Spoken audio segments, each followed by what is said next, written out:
أعوذ بالله من الشيطان الرجيم بسم الله الرحمن الرحيم Assalamu alaikum wa rahmatullahi wa barakatuh and welcome on Youth Matters with me, your host, Sakina Mushtaq Habib. Firstly, I would like to start off by sending my deepest condolences on the shahadat of Janabi Al-Baneen alayhi salam. And of course, in the coming weeks, we will be celebrating the wiladat of Bibi Fatima Zahra Salamullahi alayha. In connection to that, we thought that we should bring a very practical topic which is related to parenting and about the way parenting has changed over these last years.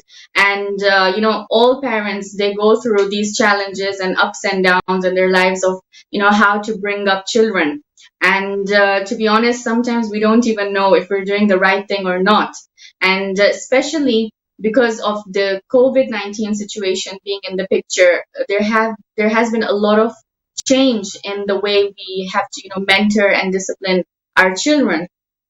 And therefore, I thought that we should have an expertise talk on such a topic to bring on such a platform.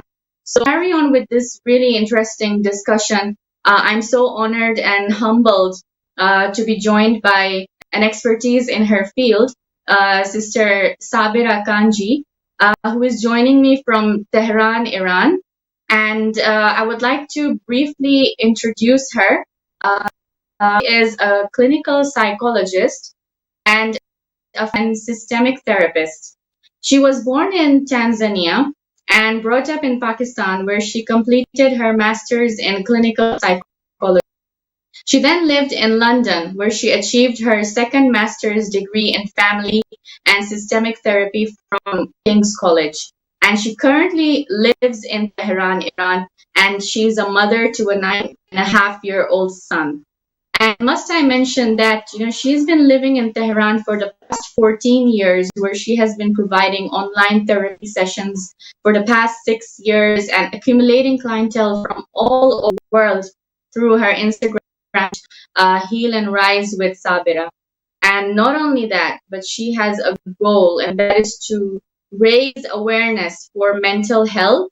Hence, she reaches out to South Asian Muslims who struggle with their mental health and has been invited to make topics related to mental health to the public through the use of several platforms. So without much further ado, I would like to welcome Sister Sabira Kanji on board with me.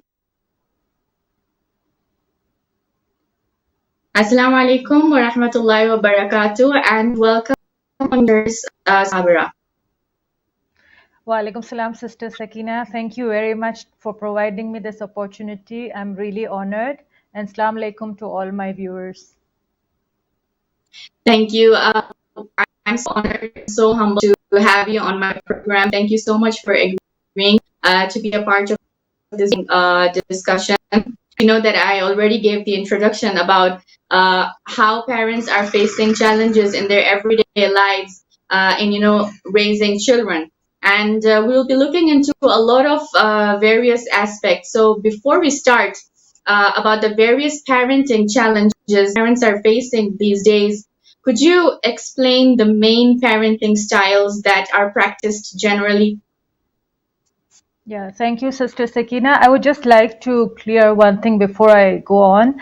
I'm not in a position to, judge any parent or, after listening to what I have to say, I don't want parents to start feeling that, oh my God, I'm not parenting the correct way. There is no right way.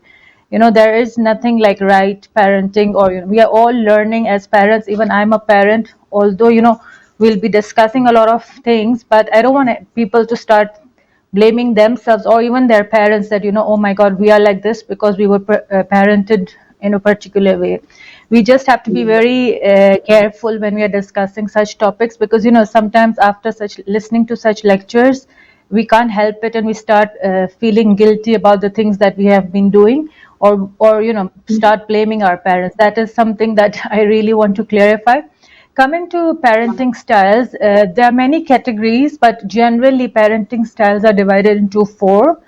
And why is it important to look into them? It's because, like, when you know what style you have, you can then modify it, or reflect on it. Is it working for my child, or is it not working? Yeah. So the first style is the authoritarian style.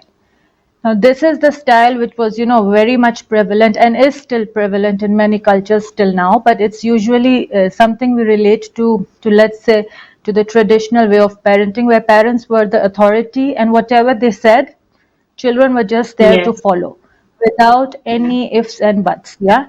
So let's say if a parent is using this style. So if the child says, no, I don't want to do it, or why should I do it, the parent would get angry and say, you don't have a right to ask me that. Just because I said so, you have to do it without any questioning. So this was the style where, children were usually operating at a level of fear. Yeah, you had this fear of, oh my God, I shouldn't be doing this because mom will get angry. I should be following this because mom said so or dad said so. And that was it. Even with teachers, in the past, whatever the teacher said, as students, we are really afraid of the teachers. Now things have changed. Like, there people are more understanding that no, we don't have to make our children scared of us to follow us. And they have a mind of their own. They can question. They have their emotions, and we should be more aware of what they're feeling or what they're thinking. But this is one style that is still prevalent, but and in these styles are not let's say purely black and white. We might be overlapping. Yeah, sometimes we might be Yeah. an authoritarian parent, sometimes we might be permissive. So depends, but still reflecting on what kind of parenting strategy or style we are following is helpful. So the second one is authoritative. Now this is a parenting style which is more, let's say, it's helpful both for the parent as well as the child, because in this parenting style you're more aware of the child's emotions, you're aware of what the child is going through. It's not just about you, it's about the child. So it's not like you leave the child to do whatever they want, because at the end of the day you are the parent. You have to have some boundaries, you have to teach some things. But what you do is you're more aware of their emotions. Like if you're telling the child, I want you to switch off the TV in 10 minutes, and the child might say, but I want to watch more. So instead of saying, no, I said switch it off, means you switch it off, right? Instead of that, you come to the level of the child. You think, okay, how is it for the child? So you say, I know it is, I know you want to watch more, but now we have to go brush our teeth, or whatever task the child has. So you are acknowledging the child, but also laying a rule. You want the child to implement the rule as well. So this is the authoritative style, and which is what we all are trying to achieve in one way or the other. The third one is permissive parenting, where, as the word says, is parents who are really laid back and they don't really bother about what the child is doing, whatever the child is, let's say, eating, or whether he brushes his teeth or her teeth or not, it doesn't matter. Whether the child is running around disturbing people, it doesn't matter. So it is being very permissible and leaving the child to do what they want to. Now in this case, the child might feel, okay, you know it's so good, yeah, I'm allowed to do what I want. But at the end of the day, it has its consequences as well. When at some time you want to tell the child something, the child might not listen. Or when someone else from outside, let's say the teacher or someone else, wants to lay any rule, this child will have difficulty in conforming to that, let's say the society rules, the school rules, and academically the child might not be able to achieve. Even health wise, if you're leaving a child to eat, let's say, whatever they want, at the end of the day they might be obese, or get something, God forbid, some health issue. So all of them have their pros and cons. Like the authoritarian, where you're very strict, the child might have self-esteem issues. The child might feel that, oh, my opinion doesn't really matter, that this child might have developed a low self-esteem. And the fourth parenting style is the uninvolved parent, where the parent is not involved. Maybe he is or she is very busy, or this parent might have something like depression, where she cannot connect to the child. And this, I just want to point out that postpartum depression is something very common And there are many of us, many women who are, not aware of it, that they might get into depression after their delivery or a few weeks after they've given birth because of hormonal issues or other issues. But there are times when this mother might not feel connected to the child, and that's why she's not available. So whatever the reason, if there this thing has happened, like, the parent is uninvolved, whether it's because of something like depression or because of other reasons, maybe she's going through some trauma, or not just she, the father is not available because maybe he was never, he was brought up in a house where fathers were not allowed, were not supposed to, let's say, provide warmth or be connected to the child. Whatever the reason, if the parent is uninvolved, the child is, left on, let's say, to just grow up on, or his on her or his own, way. Like, this child will become an adult very quickly, and this is also a very unhappy kind of, the child will be left very unhappy because he or she might feel that he or she is not important. He's just being, left to do things on his own, learn on his own. So then actually there is no one involved in the parenting. So yeah, these were the four main parenting styles. Thank you so much, Sister Sabira, for explaining very nicely. Very, actually, you summarized all of them in a very nice manner, and I think we can all relate to some of them very nicely. Yeah, so thank you. Now, I'm sure we all agree that the way our generation was parented is completely different Yeah. as compared to being parented these days. So can you explain how the way we were parenting impacts our own parenting styles? For example, I was like, you can say brought up in a very, you can say like in a strict environment. And so right now, I want to be the opposite for my daughter. So, sometimes I just let her be too free. But then I have to keep in mind that, there has to be some boundaries that need to be set as well. Yeah. So, what would your view be on that? Yeah, that's a very important question, and as you said, all of us are going through this. Yeah, most of us were parented in, in a strict environment, or in an environment where our emotions and thoughts were not very, they were not catered, and they were not catered because I think our parents also don't know, what they're thinking or what they're feeling, or what they were going through, and maybe when they think of their own parents and the way they parented, that might be also different. So what happens is, when it comes to parenting, like you as a mother or me as a mother, when I am parenting my child, many times you will notice that you're doing exactly what your mom did, or you're doing completely opposite, or maybe you are at a stage, like as a child when you were growing up, there were things that you didn't like about your parents, or the things that the way the parents would, let's say, teaching Islam or doing things, now you want to do it differently. So what happens is we make a conscious effort of either following their footsteps, or let's say doing things differently.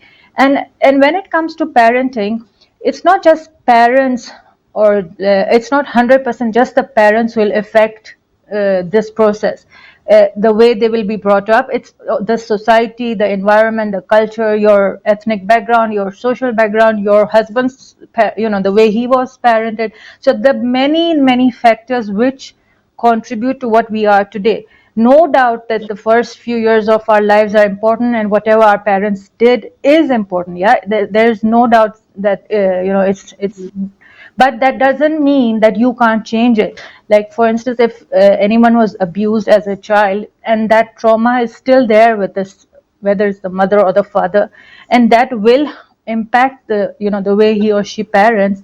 But if there is some sort of work done, if there is, internal kind of healing, or there is some process in which this person is now, come in terms with it, it doesn't mean that 100% this parent will abuse their children. Because you must have heard that in the research supports that children who were sexually abused or physically abused, when they become adults, although they have gone through all that, there's a lot of chance that they will also abuse their children. But again, there is no hard and fast rules. The main thing is that you reflect on your parenting style. Where is this coming from? What is it that triggers me? Yeah, maybe there are some things that, when because it happened with me. Now when I want to when it happens to my child, I get angry, or I feel like a worthless mother, because I was trying so hard not to not to implement this particular thing, but it happens like at an unconscious level or a subconscious level. So there's this whole thing of reflection and knowing where am I acting in a particular way, what do I want to change. And then nowadays, alhamdulillah, there's so many resources, and there's always room for improvement. And that's why it's called parenting and not childing, because because parenting actually means you parent yourself in order to be there for the child. It's not about the child, it's about our own baggage that we carry from our childhood. But that doesn't mean that Yeah. just because we have all this trauma, it will continue. So yeah, that's what yeah, about. Sorry, I hope that answers your question. Definitely, it did. Yes, I think we can really imply a lot of things from the answers that you gave. So I'm not going to go right now into the question of how parents treat their firstborns different. The secondborns are treated. They've been given more freedom and stuff like that. I can say that for myself because I'm firstborn. So and right now when I see my younger sister being shown that affection, and the way they basically interact with her is quite different than what it used to be with me. And I guess it's because the generations, as they change, even parenting styles automatically have to change. So that is understandable. And no doubt, I mean, I am so like grateful to my parents for the way they raised me and everything, because of the way actually they gave me that balanced lifestyle, you can say. So I think they followed that authoritarian method and also the permissible one at the same time, making sure that I was able to make my own decisions, and I'm so grateful to them today for everything, really, alhamdulillah.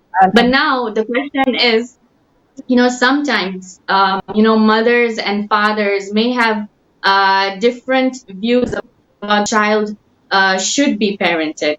So, what do you think? How can they work together to manage their children's behavior, and what impact would it have if they are not able to come to a certain agreement?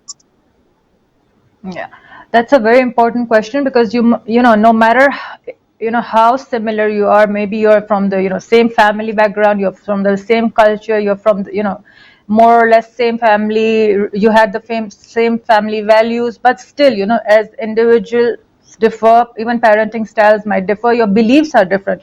Let's say you're married to someone who is more permissible, and you believe no, the child should not be given so much leverage.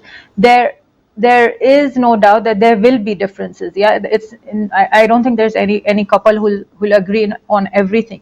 The main point is that even if you don't have the same opinions, you don't have the same values, in front of the child, you have to be on the same boat. You have to be like, as if you are agreeing to it. Not as if, I mean that you work on the differences behind those closed doors when the child is not there, because children are very smart. You must have noticed that, okay, the child knows exactly what I can get away with whom.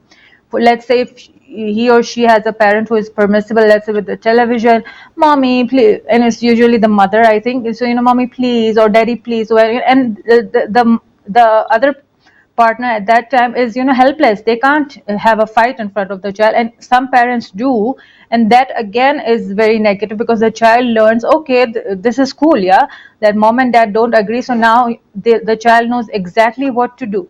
So even if you have these differences, solve them when the child is not there, and instead of saying no, my way is the right way and you are wrong, and you are going to regret it and make that other parent feel guilty, or feel or undermining that parent. That's not what you want. You have to come to a conclusion for your own child, because at the end of the day, the main the main goals are the same. Yeah, we all want children who are, let's say, well mannered, children who are into religion, children who are healthy. The main goals are the same. It's just that we all have different ways that we think will work for our children, and all of us are on the same track. So isn't it better that you sit down and see what and complement each other? Maybe, let's say, I'm not good at let's say doing the homework with my child, I lose my patience. So if my husband is good with it, we can divide that duty, like, okay, you deal with the homework because I find it very difficult, and I'll do the rest. I'll go pick and drop, I'll do this. You have to, as we say, it's a teamwork, and the child has to feel that this is a teamwork, not and the boundaries that you want to lay in front of the child, it should be very clear that the rules are the same. Yes, So indeed. yeah, that's what. Yes, very much. I agree to this point. As in, it should be like a balance again, even between a husband and wife. It's like a teamwork basically. So it's not just that you're expecting the mother to do everything. Of course, she also has her own chores to do, and she needs her own time as well sometimes. So yeah, a husband really needs to put in that effort. And sometimes a husband might be better at a different subject, so he can probably handle that better than the mother. So it really makes a big difference. Now, at a point, this is, I think, a very common, something very important to look into, because we are all going through it. So at a point in time as this, where we're living in this COVID-19 world, and, since this COVID-19 came into the picture, a lot of parents are struggling with a lot of patience, I must say, in mentoring and raising and, disciplining their children at home. So how do you think this has affected the normal parenting style over the last 2 years, and will as we move forward for, I guess, some time, I suppose? So what is your view on this? Yeah, so the pandemic, it's affected everyone, and in different ways. And one of the ways that it has affected, it's not just the parents who have been affected. We have to consider that children have also been affected. They are in this age where they should be playing, they should be meeting their friends, they should be more, should be allowed to explore, and that's how they learn. But now there are many of us, like, still, or till for a long period of time, we were all confined to our homes, and everything was through, if they are schooling, then it was through the online classes, and there was no real interaction. So that is one thing that has put not even the children under a lot of pressure, even the parents. For parents, let's say, if there is a stay-at-home mother, she already has, like, 10 other duties to do, and now there is an added duty of being the teacher of the child as well. So, and then there's this whole frustration of, okay, now the child is 24/7 in front of my eyes, I don't get a break. And that is quite frustrating, like, and then again, if she was feeling frustrated, and if she would start getting angry on the child, the guilt would come in, and this whole cycle of not being able to cope with all this added pressure. So one thing that really helps both parents and children is having a routine. Children, when they don't have a routine, or they don't know what's coming up next, they get really frustrated, or they get, that is the time when you'll see them nagging unnecessarily, or being demanding that, oh, I want this, can you give me this, and then the mother gets frustrated because she's doing something else. So having a routine, having, maybe if it's a very small child, you can make pictures of, okay, brush, make a toothbrush, then let's say breakfast, you make a plate or whatever. So having this routine not only will help you, it will also help the child. They know what is coming up next. Another thing that is very helpful is acknowledge what the child is going through. Yeah, sit with the child and then have this conversation according to their age. Okay, yeah, I know it's very difficult for you to not meet your friends. I know you really want to go to the park, but this virus has come in, and make a picture of that virus, or ask the child, okay, what do you think, how has it affected us, and what do you want to do when it goes away? So not just negative. Yeah, let them have this feeling, no, it's going to go away, and I'm going to be back with my friends. So just being there, just empathizing with the child is really helpful. That yeah, I understand that you have you are going through frustrations, not just the mother. And if the mother, let's say, loses it, it is okay to say sorry. It is okay to say, I know, I was not really good with you, and I'm sorry. And it was because mom was, let's say, angry because of X, Y, Z, and it wasn't right of her to say that. Apologizing is not going to make you, let's say, make you a loser or anything. It is okay to apologize. Yeah. In fact, children learn that yeah, even adults can make mistakes, and it's perfectly okay. So yeah, having a routine, being there for the child, these are some things that will help. And also try, I know it's very difficult to have, to carry it all. Like you are doing the work, you have work at home, maybe you are also a part-time, you're having, let's say, you have other duties, or you're working outside from the house. Make it a Mm. point to have some time for yourself, although it's difficult. But having time for yourself, or asking for help, something that many of us don't do is ask for help, as we think, oh no, no, they might be busy, or no, no, no, I should just do it myself. We often have this idea that I'm this superwoman who has to handle all of this. I'm just talking about mothers more, because I'm assuming most of our listeners are mothers, who are struggling with all these duties. But yeah, it Yeah. could be a father as well. But Yeah. asking for help is okay, and also talking to other mothers who are in the same boat. Yeah, so when you talk to a mother who is also struggling, and when you discuss, okay, what have you been doing, what have I been doing, just having all this burden off from your shoulders, sometimes that's all you need. Yeah, sometimes you just want someone to listen to you, what you're going through, and then you're perfectly fine, you're okay, and you can True. work on in a better way. Yeah. Very true. I agree with you. Of course, it's a different topic, which inshallah one day we will also look into about, the emotions that even fathers go through. Of course, even they, go through a lot of, they have work stress, and then, they come home to their family, they also have to play a part in that. It's not easy. So we have to have that, balanced viewpoint from both the sides. But of course, mothers go through a lot more. We know that. Now, if we were to talk about some of the skills, that we need to start teaching our kids from now, so they can have healthier relationships and be more emotionally stable and appear confident in front of the world, what would those be? Yeah, that's also quite a broad topic, but we'll just touch upon that. When we talk about teaching our children, it doesn't mean that you have to tell them all the time that do this, don't do this. Why aren't I've heard parents, or even maybe I also do it at an unconscious level. We tell kids things like don't be scared. Now, don't be scared is something I don't think it works. Or be careful. Look at don't this word of don't or be careful. Or we try to teach everything with instructions, but Hmm. children, their minds, the way their minds work is very different from an adult's mind. They learn more by observation. So you have to be the best model. If they see you scared of something, they will probably get scared of that thing as well.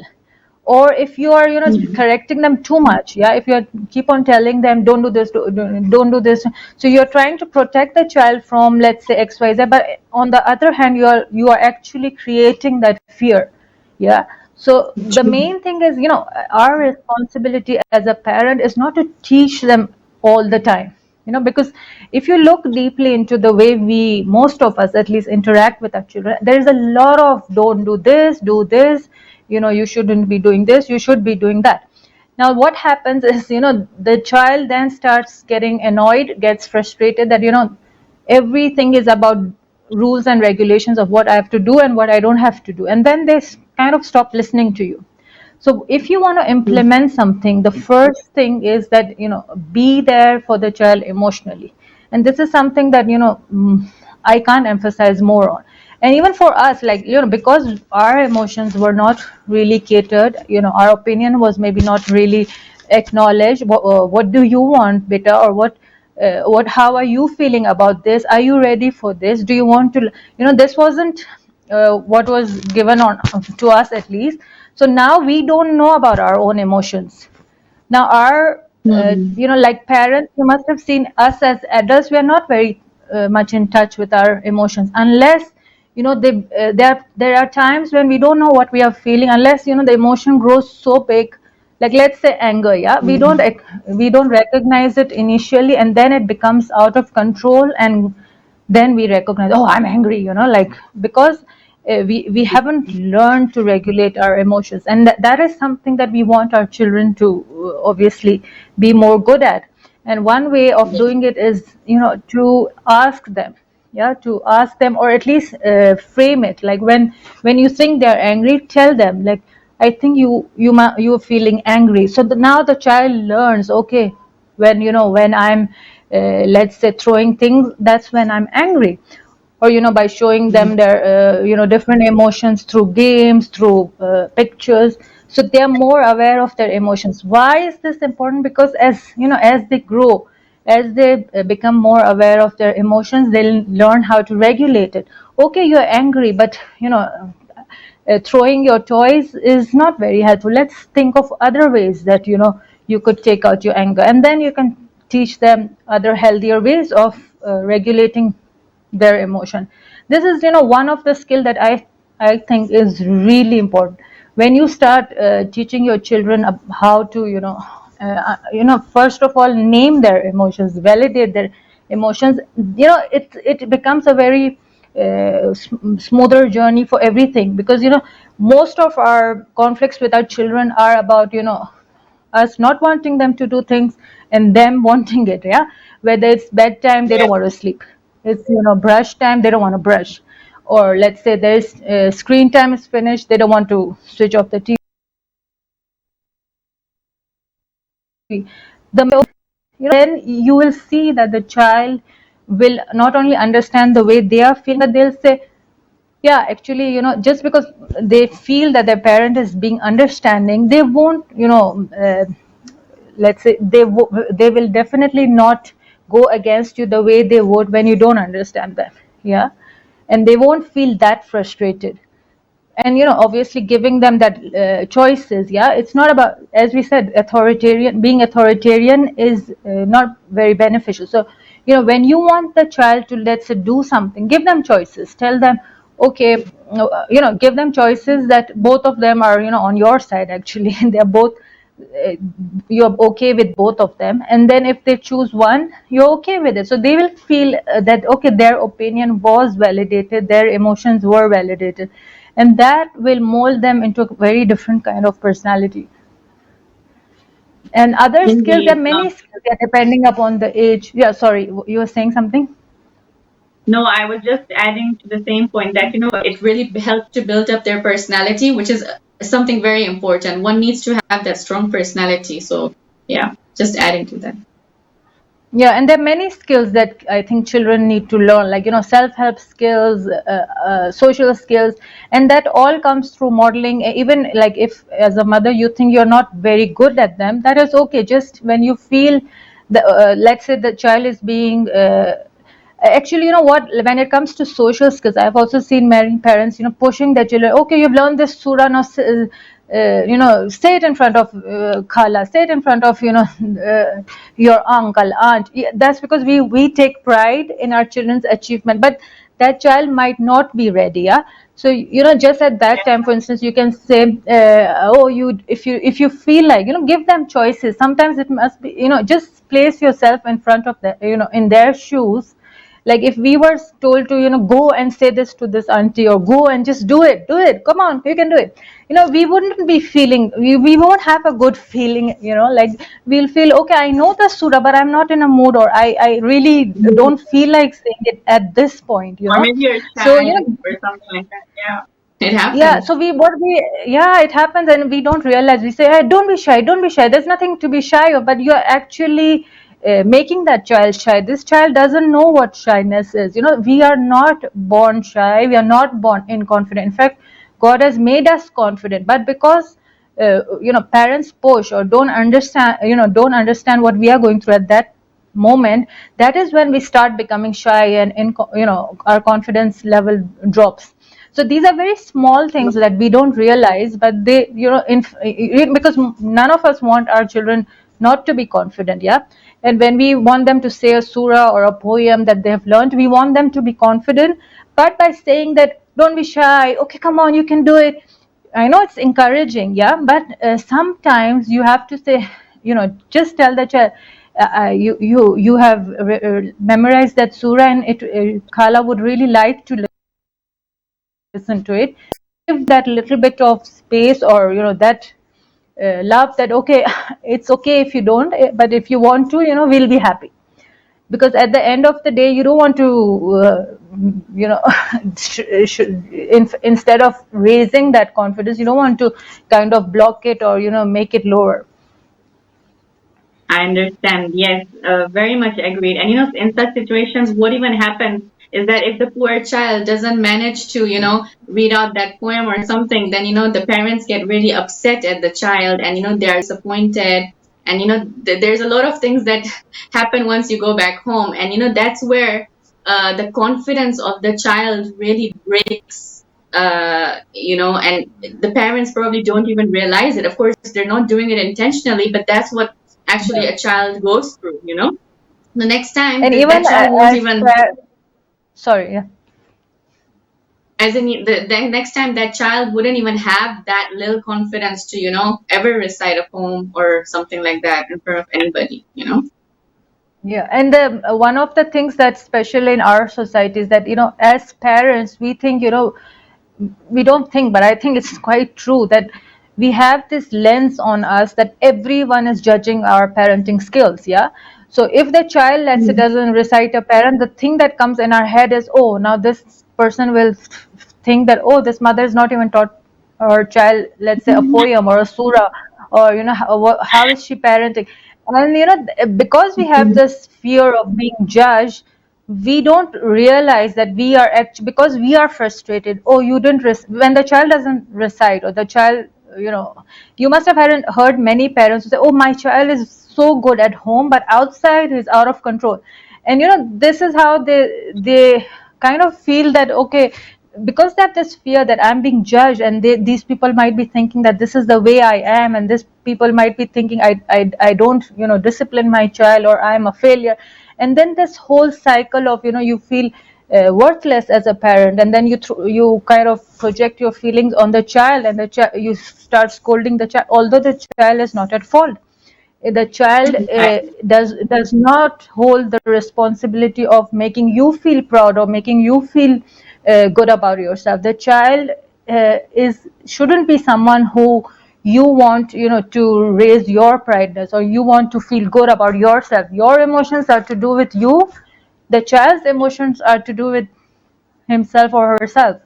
Just Very, expecting the child to be perfect outside is a very is an expectation that the child can never meet. It's very, it's an impossible mission that we want the children to do for us.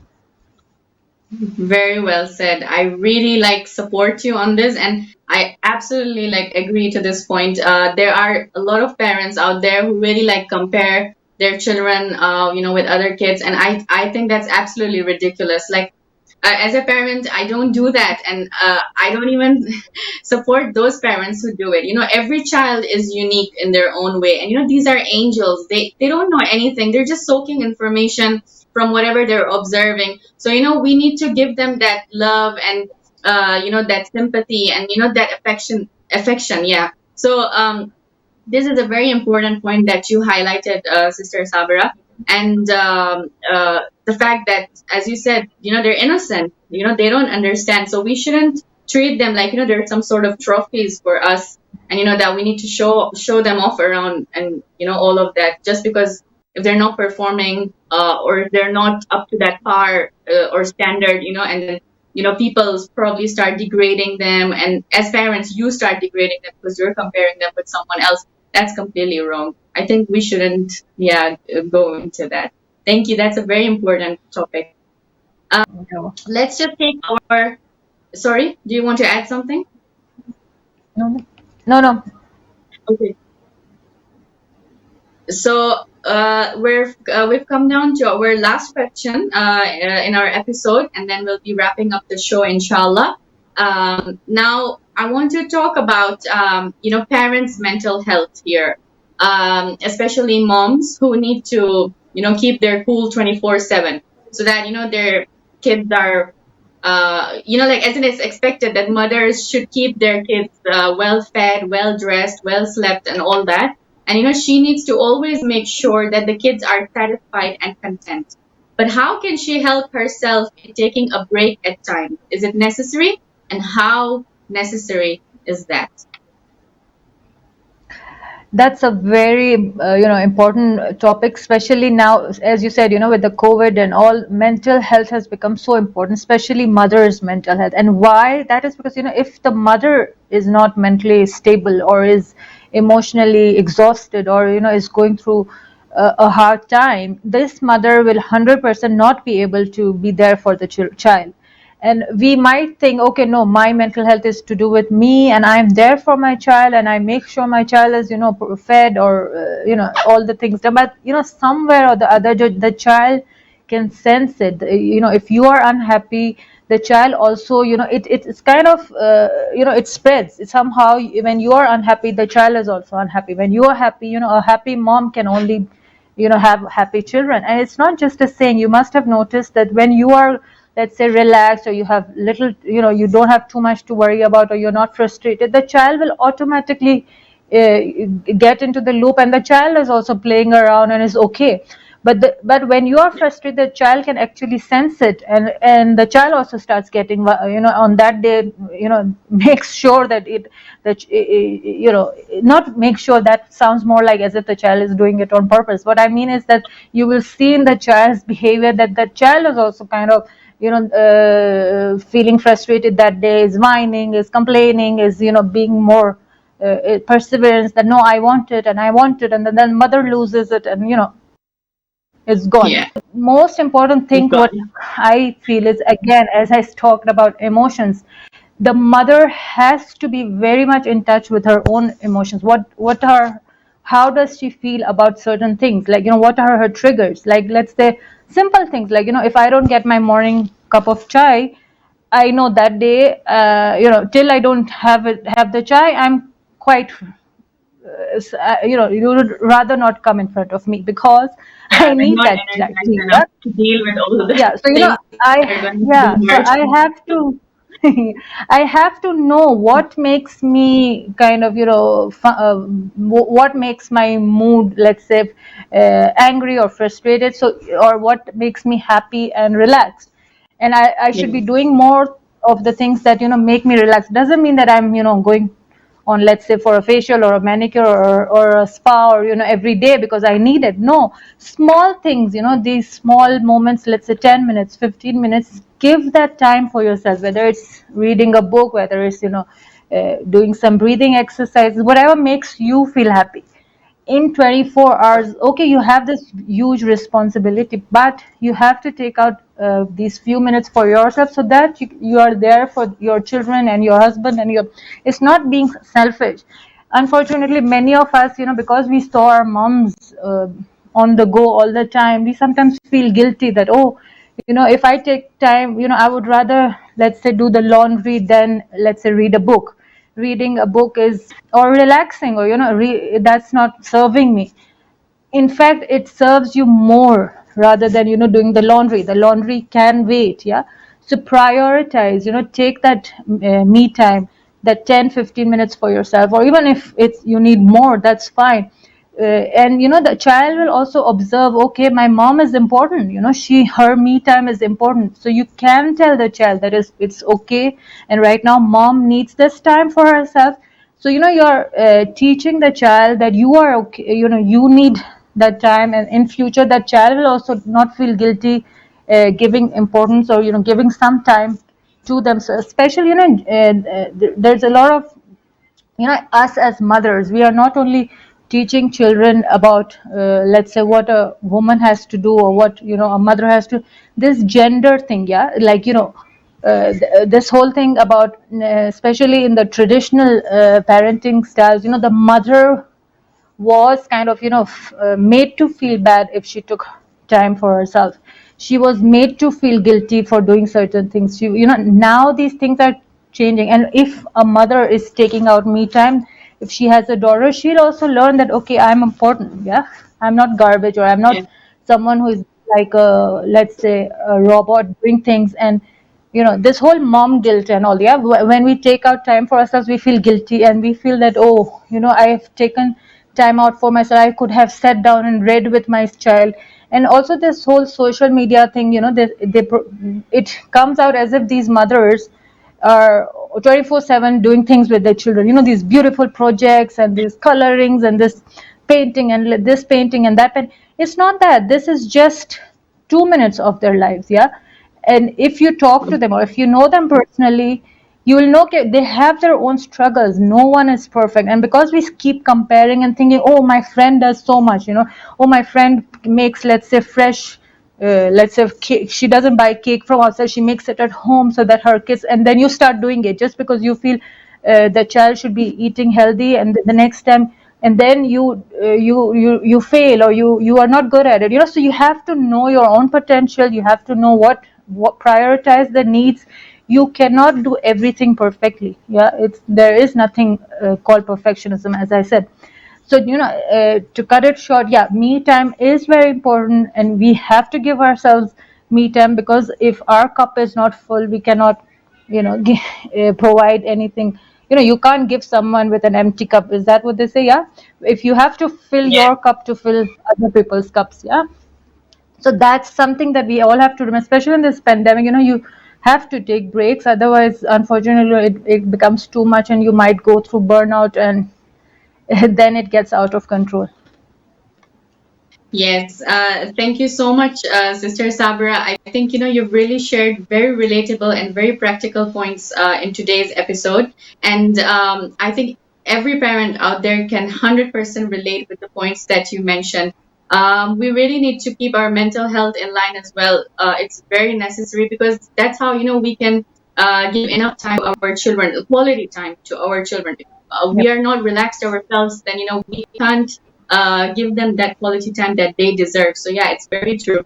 Uh, we will be, inshallah, catching you again next week, Sister Sabra, an interesting episode in continuation with this topic, but with more visuals. And I'm actually very eager and excited to have a more interactive conversation with you next week. Thank you so much, and Jazakumullahu khairan. Thank you, viewers, for watching today's program. I hope that all of you enjoyed this very beneficial episode.